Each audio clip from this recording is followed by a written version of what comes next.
Good afternoon, people. I'm going to read you an excerpt from my biggest novel, my longest novel, called The Femagogs and the Lost Code. So I wrote this over the course of 5 years. I was inspired by myself as a heroine. Let's see. And let's say, that she would have to overcome, obviously, some obstacles and challenges in her life, not only in relationship with her ever-changing environment, but also with the tribe of women. So she originally was in a mixed tribe as a child, and the story begins like this, where the men, would dominate over the women and make all the rules and not allow the women do certain tasks, etc., etc., etc. And women really had a very limited role to play in like they do in most tribes. However, there are certain tribes that I've discovered as I was researching a little bit for this book as well, whereby there are female tribes as well in the world, whereby the women are the matriarchs, right?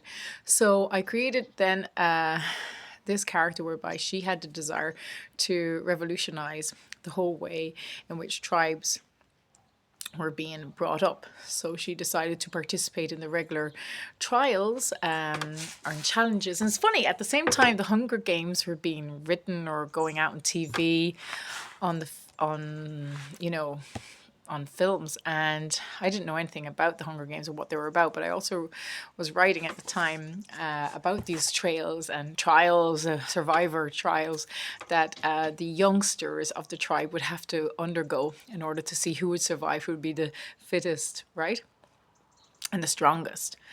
And because they needed to select and elect who they would use in the, let's say, the team of fighters, or who would go out hunting, or who would do this and who would do this. It was in order to give roles to the teenagers as they were in preparation for adulthood. So that's in my book. And I had no idea that the Hunger Games had something similar, but it's kind of different in the Hunger Games anyway, the whole trials. But my one's more based on the survival of the tribe and their skills and their network. And so this happens in the story, and she manages to, decide that this was her only chance that she would get to escape from the tribe, whereby men are just constantly dominating everything, and she was getting really frustrated with the women in the tribe, in her own home base or original tribe, because they would not stand up to men. They would not say anything, although behind their backs there was a bit of talk. So she decided she'd just run off, she'd start her own tribe, she'd find her own fellow companions, and she set up a female-dominated tribe, right? So these are the Femagogs in my story. However, the Femagogs soon realize that they can't be without men either. So how they treat men and how they deal with men is also very important in the story, and there's a key man in the story as well. But behind all the background, of this story, is the world. The planet is undergoing drastic climatic and evolutionary change. And so the story continues to unfold with a lot of disasters happening, or weird shifts happening in the environment, not only in terms of geographical or meteorological changes, but also in terms of new forms of beasts and species. And this is where the fantasy, mythological kind of touch comes into the story, where we create, or I create, should I say, conjure up these kind of strange beasts that come to attack and also help the future tribe, this female tribe. So at the back of the book, it would say the twists and turns of life are many, and being in a tribe isn't easy. However, the changes are happening for the best. Follow this girl's journey into the unknown lands of magic and adventure to find her real purpose in a usually changing world. This is all about new beginnings and courage. Okay, there's a little bit about myself as well. Who am I? And, well, to keep it short and sweet, we'll read a little bit from the book. So we can, let's say we'll just read, where's chapter 1 here? There's a long prologue actually. The contents, for example, right? The index. We've got a long foreword.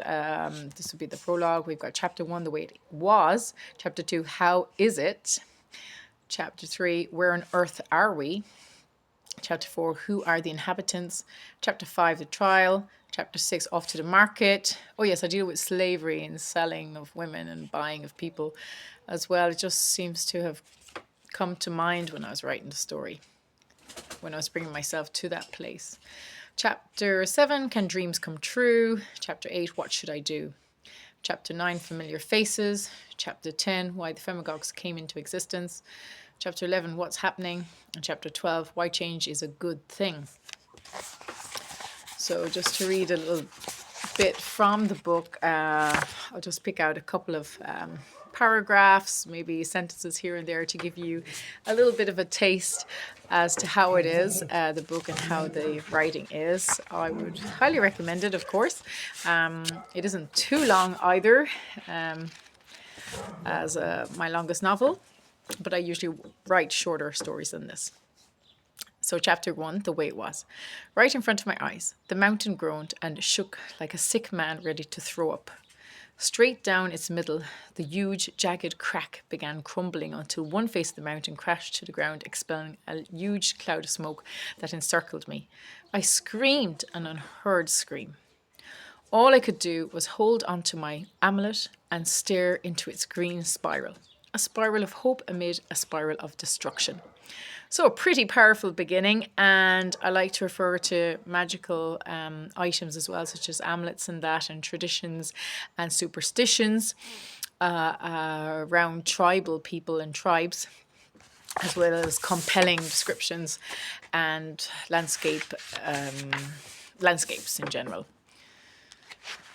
It's the soul of eternity. It means forever and ever. Her words echoed through her head every day, as it did to her grandmother and grandmother's mother who had worn it before her. And then, of course, there's a lot of dialogue as well between men and women and things like that. What's happening here in the story? Screaming again, arms stretched up to the sky, knees kneeling, women running out of their huts, cursing and praying. Right now they smell fire. Rumbles are heard. It is the ground waking up. The dust and soil rise and fall with the shudders forming a cloud of turbulence. The women gaze, horrified, screaming again, knees kneeling, arms flinging. The earth dims their cries. They suddenly fall down and hit the ground with another more powerful shudder. Everyone is silenced and stilled. People are baffled, confused, wondered, and worried, and fear the invisible and unknown. This isn't the first time this has happened. It's like the 10th. So what is happening and why? One day she spoke of her rebel thoughts to the other women. They told her she was being silly and that she would only get hurt. They recommended her to be safe and to have babies like the other girls. Otherwise she might be seen as useless and might be done away with. However, one other didn't nod like the others. Aglavella noticed that, and that made her raise an eyebrow. That evening she informed the man of the family about her interest in hunting, and he replied that she ought to speak to the leader, the tree-thrown king. She got no other reply nor piece of advice from him. Although he was listening to the entire conversation, he seemed to have no opinion himself. So it's quite interesting as well how she has to deal with the tree-thrown king and what he's like. Most of the test children stayed near the tribe dwelling boundary and hid up trees for 2 days, eating what they found. In this way they could survive easily. By 12 they knew well what they could eat or not. The majority returned uninjured. There was no celebration nor feast to honour those who have been victorious survivors. The victors are quietly welcomed back into their homes. Rather, those who do not return are honoured to be dead, and an item of theirs is burnt in a big fire. Songs are sung, wine drunk from the wild berries, and a huge tribal dance takes place. Sometimes these drum beats echo so loudly off the trees that it seems like another tribe folk are playing back, answering the call. The tribe are delighted for those who have passed away. They will be reincarnated. They are resultantly safe. The children that have made it back have been lucky and are now ready to hunt freely and start families. They have been fully trained. They have merely achieved a huge step in progress into adulthood. Being female, a typical day begins early. I would look after the babies and see after breakfast. Usually this meant... So it's just to read a few excerpts of it.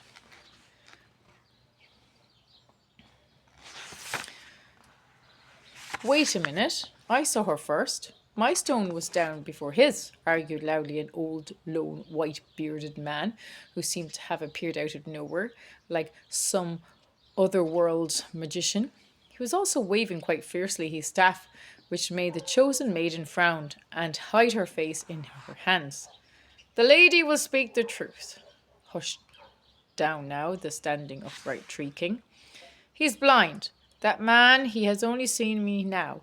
He hasn't placed his namestone. It was the ginger-beard man that came first to buy, spoke up the tall, long-haired brunette, who had a silver harp by her side. Right, I should have said that in the voice of a woman then.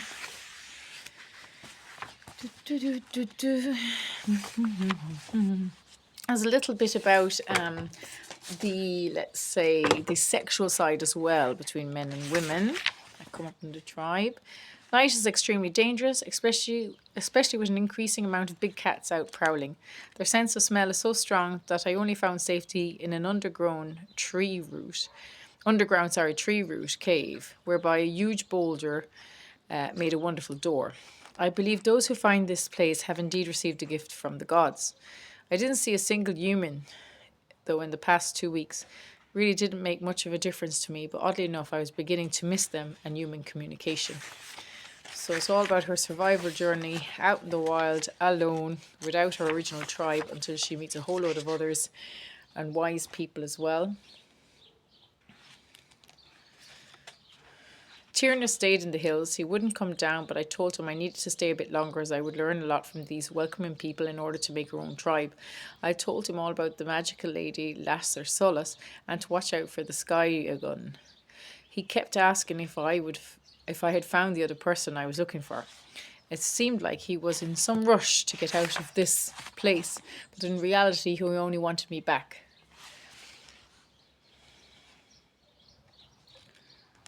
One night when I had returned to stay with Tierna, there was a strong, gushing noise coming from the river. The rapids had accelerated and the current was running wild. The river flooded, overflowing its banks. Penetrating squawks overhead were heard. There seemed like a whole battle going on outside. I woke Tierna, telling him we must leave. He heard all the commotion.